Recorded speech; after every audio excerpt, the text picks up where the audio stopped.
All right, so let's go ahead and get started. I want to give you a very high-level look of the events and talk about the sprint planning and how it fits into these events, okay? So I thought I would diagram out a sprint. I'm going to do a 1-week sprint because I don't want to draw forever, but and these are the days here. My first day, my second day, my third day, my fourth day, and my fifth day. So this is a complete sprint, okay? Now, sprints are bookended by very important meetings. That's what I like to say, they're bookended by these meetings.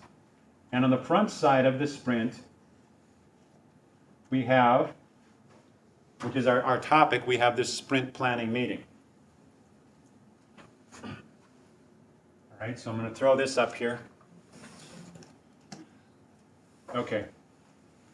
So this is the sprint planning meeting right there.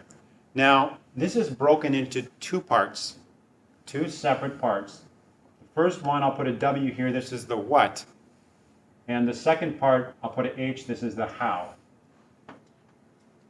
Okay? So the what part of the meeting has two goals. One is to define a sprint goal, and the second is to populate the sprint backlog. We've spent a lot of time talking about the sprint backlog and populating the sprint backlog. We've had good discussion about what types of stories and how well, how good we understand the story before it goes into the sprint backlog. So two goals, set the sprint goal and populate the sprint backlog.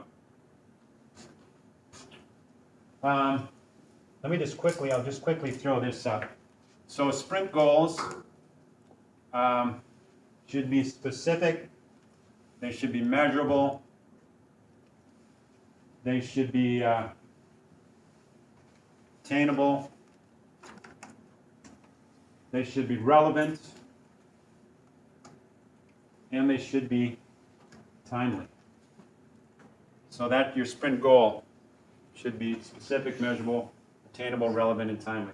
Now attainable, this is a discussion that we've been having is, what happens if we have these stories that are not attainable? We have a chicken that takes 6 weeks and we only have a 2-week sprint sort of a thing. So we'll talk about that. What does that mean and how does that affect us? But your sprint goal should be these things, okay? And the second part, the sprint goal is, by the way, it's defined, it's kind of owned by the product owner. We understand that they own the vision, they own delivering value to the stakeholders, so they kind of lobby for what should be the sprint goal. All right, and then the second part is, what we do is we decide which of these items in the backlog, the product backlog, so this represents the product backlog, which should be pulled into the current sprint. And so maybe I'll draw 3 product backlog items, stories, that will pull into the current sprint. Okay? Typically the way this works is the product owner will lobby for these stories, okay? Typically they've been very involved in backlog refinement. Backlog refinement is a process that happens prior to the sprint planning meeting, and it is work where we do story points on stories. We're pointing the stories. We are making sure that the stories meet what's called the definition of ready. And I think maybe this is the first time we've used that term, the definition of ready, okay? But a decision will be made as to which stories will go into the sprint, and that will become our sprint backlog. Remember, we talked about that yesterday, the difference between a product backlog and a sprint backlog, and we saw this in Jira as well. Okay? And that will be our commitment for the sprint. All right, so there's been a lot of good discussion about how do we know it's okay to pull these stories in. They have to meet the definition of ready. Now, a definition of ready can vary from team to team a little bit. Sometimes based on the work you do, you may have a little different definition of ready, but let me give you an example. And this is from software, so please forgive me for that. But This one says, the first item is the team adequately staffed?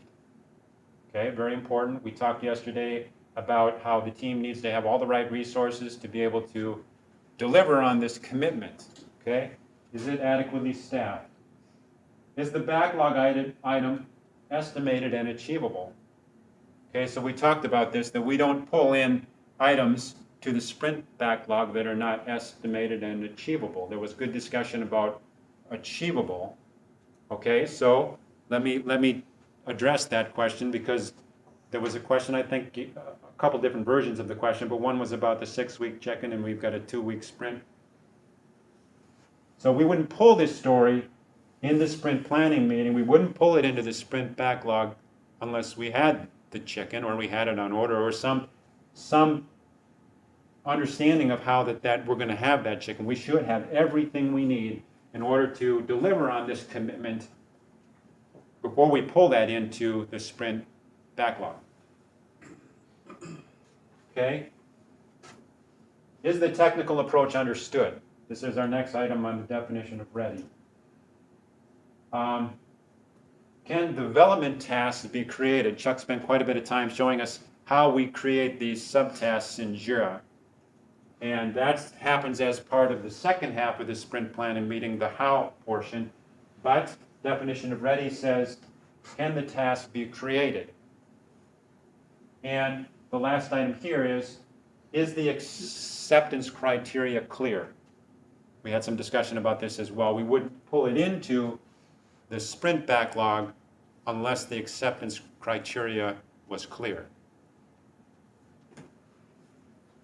Okay?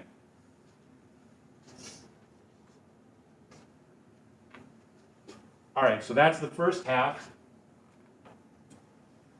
of the sprint planning meeting, the what part. The second part is the how part. Now, who do you think owns the what part? Which role? Product owner, right. They're all about what? Who do you think would own the how part? Probably more the Scrum Master or the team. Yeah, the team. The team is all about the how part. Okay. So, in the how part, this is where we actually create those tasks that are necessary to deliver on the stories. So when we do the sprint planning meeting, we go through story by story, okay? And asking the questions. Again, the product owner will lobby for these stories. Do we have the capacity? Does it meet the definition of ready? And can we build the task? Once we get to the how part, we start building these tasks. Now, just to give you an idea, I have a sample task list here, and again, this is from software development, so please forgive me. But Chuck talked about this form, and let's say we have a really small form that we could do in a sprint, just a couple fields, whatever. But there would be somebody who would do some functional analysis. So we would create a subtask like we saw earlier. We would assign that to somebody, and that person would estimate the amount of hours if we're using hours. Now, it's not mandatory, but often people do. We do on my teams. Put in the hours, and then we're done with that task. That's created, and it's estimated. It's ready to go. It's assigned to somebody.